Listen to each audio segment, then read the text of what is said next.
Hello students, welcome back to our English class. We are reading the story from the diary of Annie Frank from our first flight book. ठीक है, हम first flight book से हमारा chapter discuss कर रहे थे जिसका नाम था from the diary of Anne Frank, और अभी तक इस चैप्टर में हमने एनी फ्रैंक के ब्रीफ बैकग्राउंड के बारे में डिस्कस किया.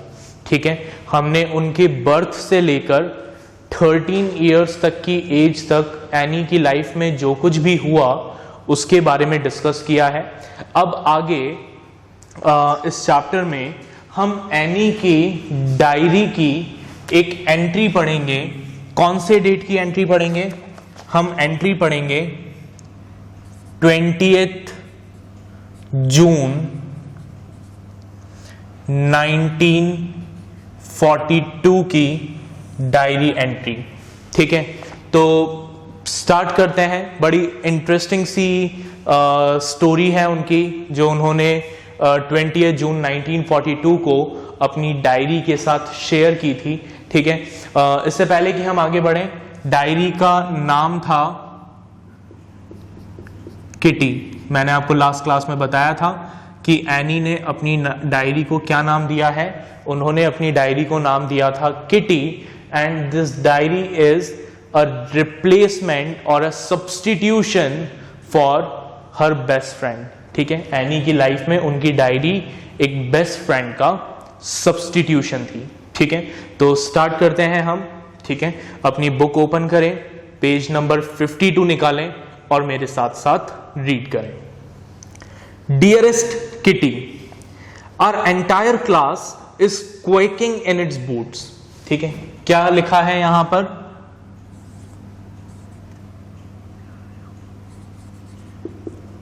Quaking in its boots. ठीक है, इन्हें कहा जाता है एक्सप्रेशंस. ठीक है, ये जो हमारे यहां पर एक फ्रेज दिया है quaking in its boots, it's an expression. और इस एक्सप्रेशन का मतलब क्या है? इस एक्सप्रेशन का मतलब है शेकिंग विद फियर एंड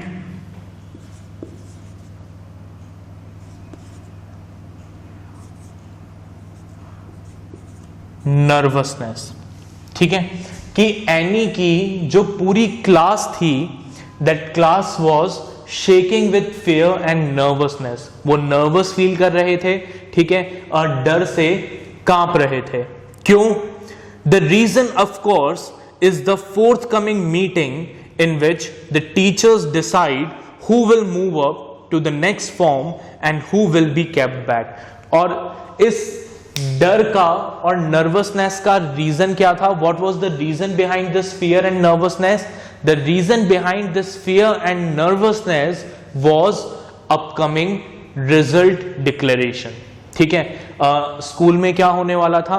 कुछ समय बाद रिजल्ट डिक्लेरेशन होने वाला था. ठीक है, एक पेरेंट्स टीचर मीटिंग होने वाली थी जिसमें टीचर्स ये डिसाइड करने वाले थे that which student will move up in next form, कौन सा स्टूडेंट नेक्स्ट क्लास में प्रमोट होगा, and who will be stayed back in the previous class, किसको उस क्लास में रिटेन किया जाएगा. Half the class is making bets. ठीक है, आधी से ज्यादा क्लास जो थी वो क्या कर रही थी? वो बेट्स लगा रही थी, शर्त लगा रही थी कि देखना ये बच्चा पास हो जाएगा, देखना ये तो पक्का फेल होगा. ठीक है, सो दे वर बैटिंग, शर्तें लगा रहे थे. GN and I laugh ourselves silly at the two boys behind us, CN and Jackus, who have staked their entire holiday saving on their bets.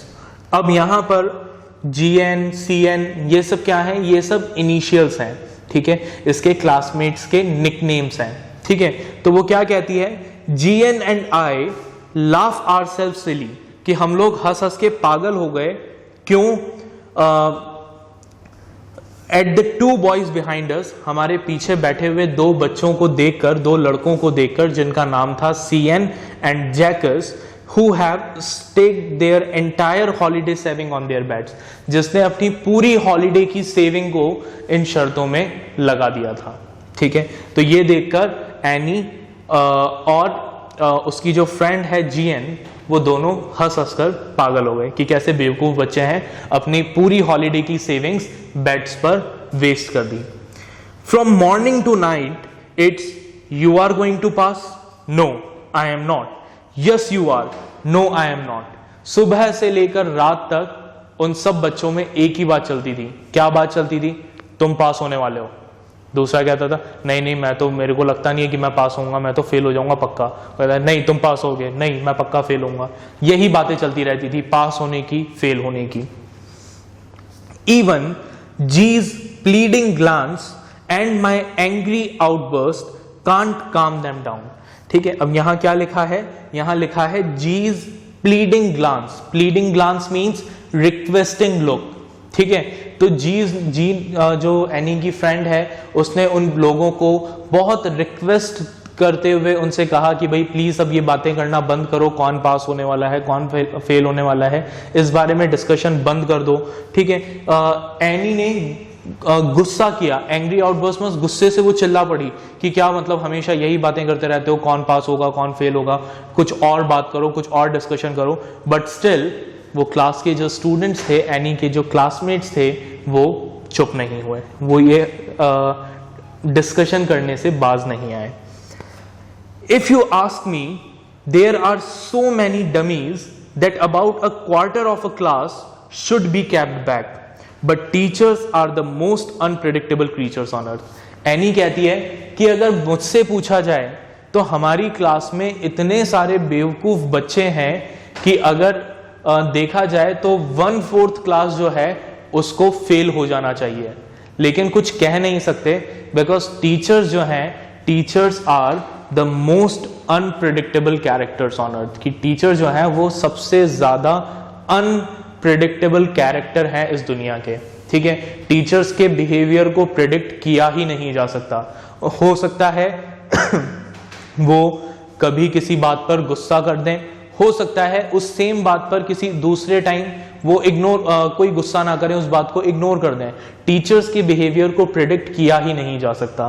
तो teachers are the most unpredictable creatures on earth. इसलिए हम नहीं कह सकते कि वो जो 1/4 बच्चों को जिन्हें फेल हो जाना चाहिए वो एक्चुअल में फेल होंगे भी या नहीं। ठीक है, आप सब भी शायद ऐसा देखते होंगे ना, जब आपके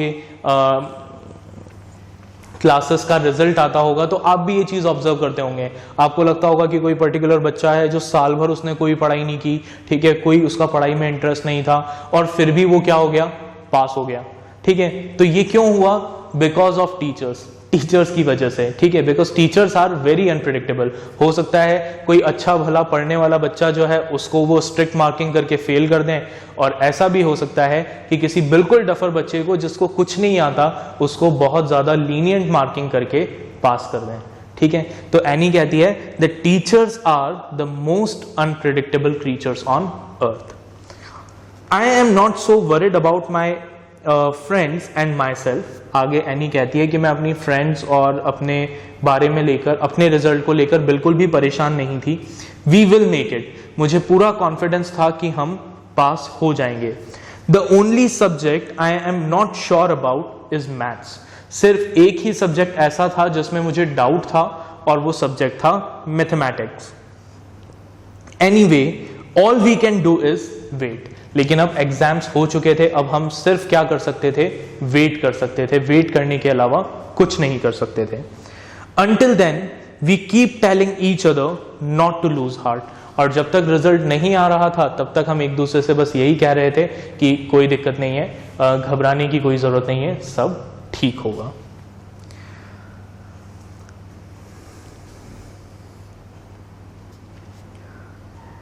I get along pretty well with all my teachers. मैं अपने सभी टीचर्स के साथ बहुत अच्छे से रहती थी। मेरा जो रिलेशन था अपने टीचर से वो बहुत अच्छा था। ठीक है, there are 9 of them, 7 men and 2 women. ठीक है, एनी आगे बताती है कि उनकी एनी को टोटल 9 टीचर्स पढ़ाते थे, जिसमें से 7 मेल थे और 2 फीमेल थी, ठीक है, 2 वुमेन थी. Mr Keesing, the old fogey who teaches maths was annoyed with me for ages because I talked so much.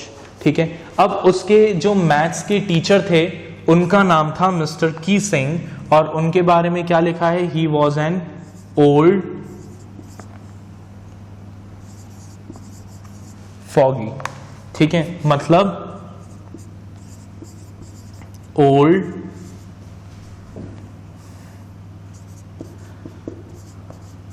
Fashion person. ठीक है, जो एनी कहती है कि मेरे जो मैथ्स टीचर हैं मिस्टर की Singh, he was a old fashion person, बड़े स्ट्रिक्ट, ठीक है, ओल्ड फैशन पर्सन थे और उन्हें मुझसे बहुत ज़्यादा प्रॉब्लम थी. ठीक है, और क्यों प्रॉब्लम थी, वो हमेशा मुझसे परेशान रहते थे, एनॉयड रहते थे. क्यों? Because I talked so much, क्योंकि मैं क्लास में बहुत ज़्यादा बातें करती थी. After several warnings, he assigned me extra homework. Initially तो जब भी मैं बात करती थी और वो मुझे बात करते हुए नोटिस कर लेते थे तो वो मुझे क्या करते थे, वार्निंग देकर छोड़ देते थे. बट कई बार वार्निंग देने के बाद भी जब मेरा बातें करना बंद नहीं हुआ तो उन्होंने मुझे एज अ पनिशमेंट क्या दिया, he gave me an extra homework. उन्होंने मुझे एक्स्ट्रा होमवर्क दिया. N essay on the subject a chatter box. और क्या होमवर्क दिया, उन्होंने मुझे कहा कि मुझे एक ऐसे लिखना है, किस टॉपिक पर, अ चैटर बॉक्स, इस टॉपिक पर. ठीक है, क्या था topic,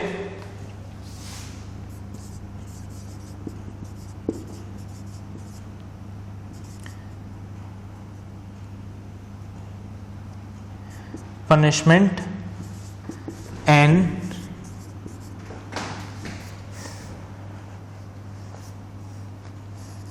S on the subject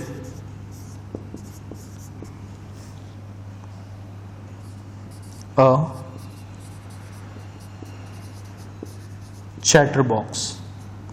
ठीक है, अब चैटर बॉक्स का मतलब क्या होता है, chatter box means a person who can not stop talking, जो बात करना बंद नहीं कर सकता, उसे कहते हैं चैटर बॉक्स. तो मिस्टर कीसिंग ने क्या किया, एनी की बातों से परेशान होकर उसे एक्स्ट्रा होमवर्क दिया और उसे कहा कि as a punishment you will write an essay on the topic a chatter box. A chatter box, what can you write about that. ठीक है, अब एनी ने सोचा चैटर बॉक्स ये कैसा टॉपिक है, इस बारे में इसमें कोई क्या लिख सकता है. I'd worry about that later, I decided. लेकिन एनी ने डिसाइड किया कि मैं इसके बारे में बाद में सोचूंगी, अभी क्लास चल रही है तो मैं क्लास को अटेंड कर लेती हूँ. I jotted down the title in my notebook. Any ने वो टाइटल अपनी नोटबुक में नोट किया. Tucked it in my bag. उस नोटबुक को अपने बैग में रखा. And tried to keep quiet. और फिर चुप रहकर क्लास पे कॉन्सेंट्रेट करने लगी. That evening, after I had finished the rest of my homework, the note about the essay caught my eye. ठीक है, अब उस इवनिंग जब उसने अपना पूरा होमवर्क खत्म कर लिया तभी एनी की नज़र उस नोट पर पड़ी जहां उन्होंने लिखा था कि I have to write an essay on the topic a chatter box. I begin thinking about the subject while chewing the tip of my fountain pen. तो वो अपना पेन को ऐसे चबाते हुए सोचने लगी कि चैटर बॉक्स के बारे में क्या लिख सकते हैं, क्या लिख सकते हैं, क्या लिख सकते हैं. Anyone could ramble on and leave big spaces between the words, but the trick was to come up with convincing arguments to prove the necessity of talking. अब एनी ने सोचा कि भाई अगर मैं चाहूं तो मैं कुछ भी बकवास लिखकर, अननेसेसरी थिंग्स लिखकर, ठीक है, ये जो टारगेट है मेरा, जो होमवर्क है, इसको कंप्लीट कर सकती हूँ, पनिशमेंट को पूरा कर सकती हूँ. ठीक है, ज्यादा जगह छोड़ के बड़े बड़े फॉन्ट में लिखकर, ठीक है, आई कैन राइट एन ऐसे, मैं ऐसे लिख सकती हूँ. बट उसमें कोई मजा नहीं है. ठीक है, मजा तब होगा कि मुझे कुछ ऐसे कन्विंसिंग आर्ग्यूमेंट्स लिखने होंगे ताकि मिस्टर कीसिंग इस बात से कन्विंस हो जाएं कि एक बच्चे के लिए बात करना जरूरी है. I thought and suddenly I had an idea. Any ने बहुत देर तक सोचा और फाइनली एनी को एक आइडिया आया. ठीक है, I wrote the 3 pages Mr. Keesing had assigned me and was satisfied. और एनी ने उस टॉपिक पर 3 पेजेस का ऐसे लिखा जो मिस्टर कीसिंग ने उसे असाइन किया था, एंड वॉज सेटिस्फाइड, और एनी अपने उस ऐसे से काफ़ी सेटिस्फाइड थी. अब क्या लिखा उन्होंने उस ऐसे में? I argued that talking is a student trait. उन्होंने लिखा कि बात करना एक स्टूडेंट का ट्रेट है, एक स्टूडेंट की क्वालिटी है, and that I would do my best to keep it under control. और मैं अपनी पूरी कोशिश करूंगी कि मैं अपनी इस बात करने की आदत को कंट्रोल में रखूं. But that I would never be able to cure myself of the habit since my mother talked as much as I did if not more. और आगे उन्होंने लिखा कि मैं कोशिश करूंगी अपनी बात करने की आदत को कंट्रोल में रखने की, लेकिन मैं चाहकर भी अपनी इस हैबिट को, इस आदत को ठीक नहीं कर सकती, क्योंकि मेरी जो मदर है, मेरी मदर भी बहुत ज़्यादा बात करती हैं. My mother is also very talkative, मेरे ही जितनी टॉकेटिव है, इनफैक्ट मुझसे ज़्यादा है, ठीक है. And that there is nothing much you can do about inherited trait. और ये जो क्वालिटी है, बात करने की जो हैबिट है, ये मैंने अपनी मदर से इनहेरिट की है, ये मुझे उनसे विरासत में मिली है. It is in my genes, ये मेरे जीन्स में है, और मैं चाहकर भी इसको चेंज नहीं कर सकती. अगर ये आदत मैंने खुद ने सीखी होती तो मैं फिर भी इसको चेंज कर सकती थी, बट ये चीज़ मुझे मेरी मदर से विरासत में मिली है, तो इसका मैं कुछ कर नहीं सकती. But still I will try my best to keep my habit under control. Mr Keesing had a good laugh at my arguments. अब मिस्टर कीसिंग ने जब ये ऐसे पढ़ा तो वो हंसे, उन्हें बहुत हंसी आई. But when I proceeded to talk my way through the next lesson, लेकिन नेक्स्ट लेसन में जैसे ही एनी वापस से बात करने लगी, he assign me a second essay. Mr Keesing फिर से गुस्सा हो गए और उन्होंने एनी को कहा कि तुम्हें एक और ऐसे लिखना होगा. This time it was suppose to be on an incorrigible chatterbox. और सेकेंड टाइम उन्हें क्या होमवर्क दिया गया? उन्हें कहा गया कि उन्हें क्या करना है, उन्हें एक ऐसे लिखना है. कौन से टॉपिक पर?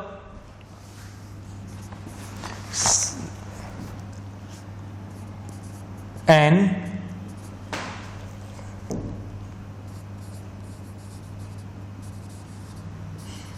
Incorrigible chatterbox. अब इनकॉरिजिबल का मतलब क्या होता है? Incorrigible means something that cannot be corrected. ठीक है, कोई ऐसी आदत जिसको ठीक ही ना किया जा सके. ठीक है, यूजुअली एक बैड क्वालिटी को शो करने के लिए इस वर्ड को यूज करते हैं. तो मिस्टर कीसिंग ने एनी को क्या किया? दोबारा से होमवर्क दे दिया. आई हैंडेड इट इन. एनी ने वो ऐसे लिखा और मिस्टर कीसिंग को सबमिट किया. And Mr Keesing had nothing to complain about for 2 whole lessons. और अगले 2 लेसन तक एनी ने अपने बात करने की जो प्रॉब्लम थी उसको कंट्रोल किया, और मिस्टर कीसिंग को कोई कंप्लेन नहीं हुई एनी से. However during the 3rd lesson he had finally had enough.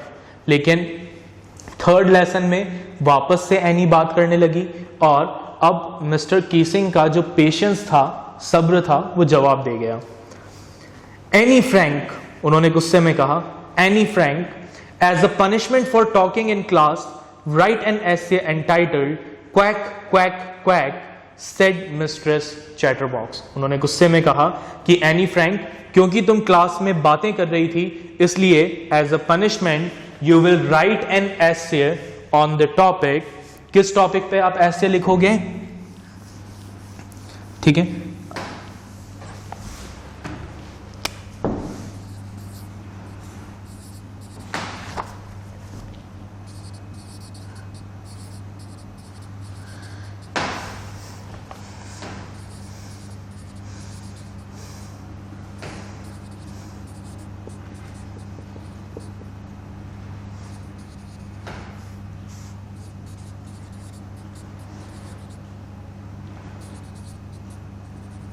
You will write an essay on the topic quack quack quack said Mistress Chatterbox.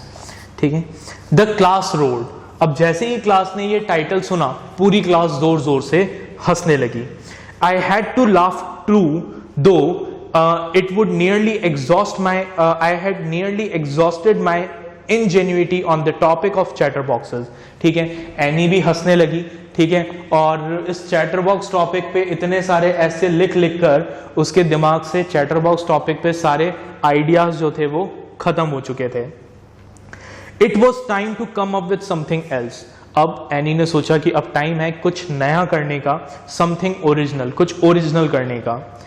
My friend Saini who is good at poetry offered to help me write the essay from beginning to end in verse and I jumped for joy.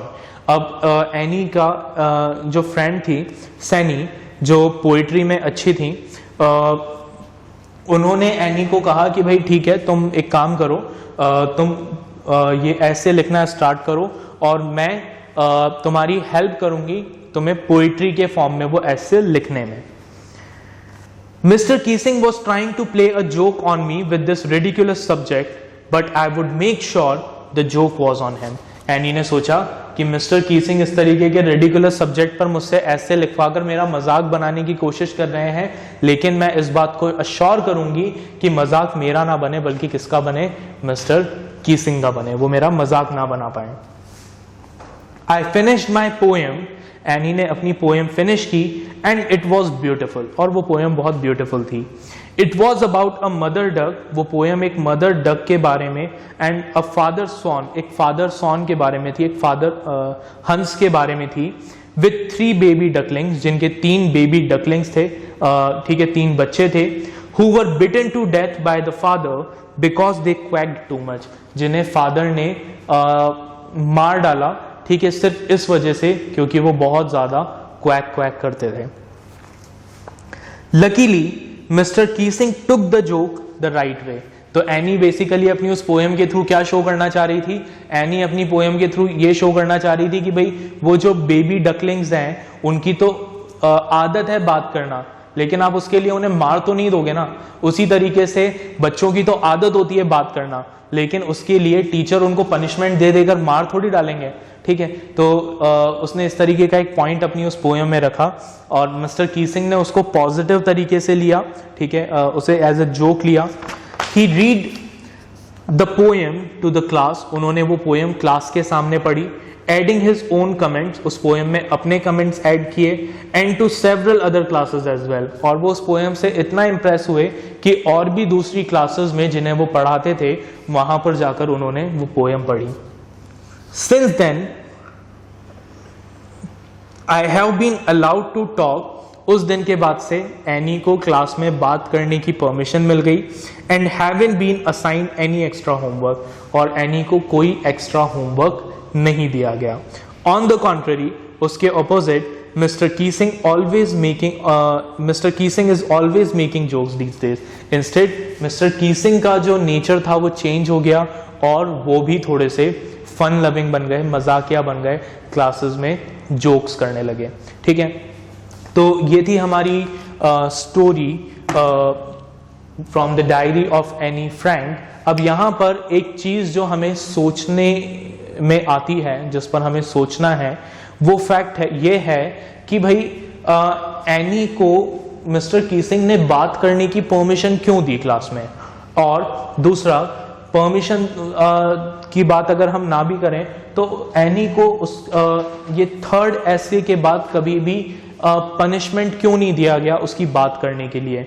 तो उसका reason क्या है? उसका reason बहुत simple है और वो reason ये है कि एनी के जो टीचर थे मिस्टर कीसिंग, उन्होंने ये रियलाइज किया कि although any is very talkative, any बहुत टॉकेटिव है, वो क्लास में बहुत बात करती है, लेकिन उसकी बातों का एनी के एकेडमिक परफॉर्मेंस पर नेगेटिव इफेक्ट नहीं पड़ता. ठीक है, अगर एनी क्लास में बात करती भी है तो वो बात करने के साथ साथ अपनी स्टडीज को, अपनी पढ़ाई को अच्छे से मैनेज कर लेती है. उसकी पढ़ाई पर उसकी बातों का कोई नेगेटिव इफेक्ट नहीं आता. That is why Mr Keesing allowed Annie to talk in class. इसीलिए मिस्टर कीसिंग ने एनी को क्लास में बात करने की परमिशन दे दी, क्योंकि उन्हें यह पता था कि एनी भले ही क्लास में कितनी भी बातें क्यों ना करे, वो पढ़ाई कर लेगी। ठीक है, तो ये था हमारा चैप्टर। कुछ क्वेश्चंस यहाँ पर दिए हुए हैं ओरल कॉम्प्रहेंशन के, इन क्वेश्चंस को हम देख लेते हैं जल्दी से। तो पहला क्वेश्चन है, why was Mr Keesing annoyed with Annie? Mr Keesing Annie से अनॉयड क्यों थे? And what did he ask her to do? और उन्होंने एनी को क्या करने के लिए कहा? तो Mr Keesing was annoyed with Annie because Annie used to talk too much in the class, क्योंकि एनी क्लास में बहुत ज्यादा बातें करती थी, इसलिए मिस्टर कीसिंग उससे परेशान रहते थे। और उन्होंने क्या किया? So as the punishment he asked Anne to write an essay on the subject, a chatterbox, then on the topic an incorrigible chatterbox, and after that he asked Annie to write an essay on the topic quack quack quack, said Mistress Chatterbox. ठीक है, next question, how did Annie justify her being a chatterbox in her essay? Annie essay में अपने chatterbox होने को कैसे define करती है? तो देखें क्या कहती है एनी, कैसे जस्टिफाई करती है? एनी कहती है that she can not help her habit of talking, वो कुछ कर नहीं सकती अपनी इस हैबिट का, because she has inherited that trait from her mother who also talks very much. ठीक है, एनी अपनी इस क्वालिटी का कुछ नहीं कर सकती बिकॉज उसने ये क्वालिटी अपनी मदर से इनहेरिट की है, जो बहुत ज्यादा बातें करती है।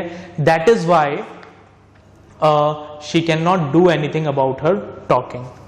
Next question, do you think Mr Keesing was a strict teacher? क्या आपको लगता है मिस्टर कीसिंग एक स्ट्रिक्ट टीचर थे?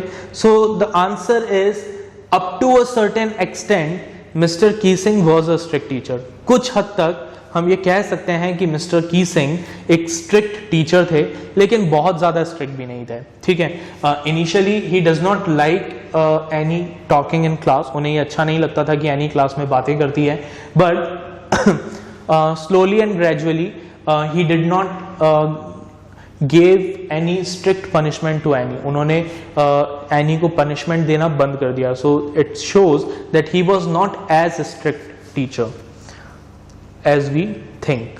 Then next question, what made Mr. Keesing allow Annie to talk in class? ये हम already discuss कर चुके हैं।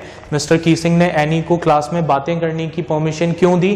Because he realized that Annie's talking is not affecting her academic performance.